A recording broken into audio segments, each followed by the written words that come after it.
Okay, this is my project. The arteries are done in pink. The veins are done in blue. So here's the left coronary. Here's the right coronary. Here's the ascending aorta. Here's the aortic arch. And here's the descending aorta that goes all the way down to the thoracic area, which is the thoracic aorta, and it keeps going down. Left subclavian, left common carotid, and the brachiocephalic. The right common and the right subclavian. The left internal and external carotid, as well as the right internal and external carotid over here. The vertebral arteries are unseen and run up the vertebrae of the neck. The circle of Willis, also known as the arterial circle, is at the base of the brain, so it should really be deeper in here, but that's just how I was able to represent it in a two-dimensional fashion. Here's the circle of Willis.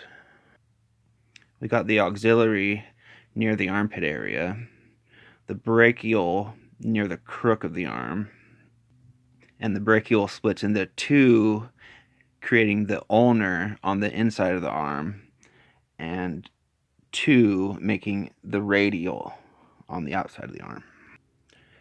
The intercostal are right here depicted, and they supply the ribs.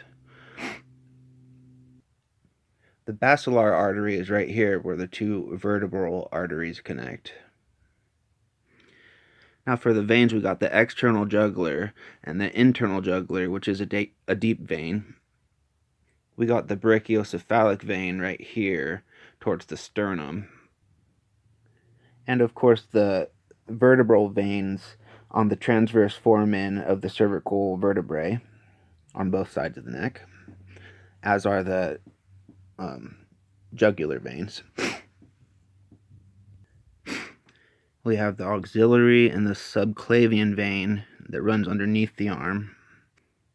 The brachial vein right here, which is also a deep vein. The basilic vein near that one.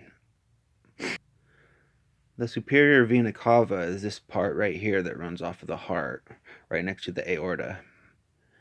We have the cephalic vein on the outside of the arm, which leads into the radial vein on the outside and the ulnar vein on the inside. They both sprout into two, and they're both deep. And lastly, the median cubital vein is right here feeding the ulnar.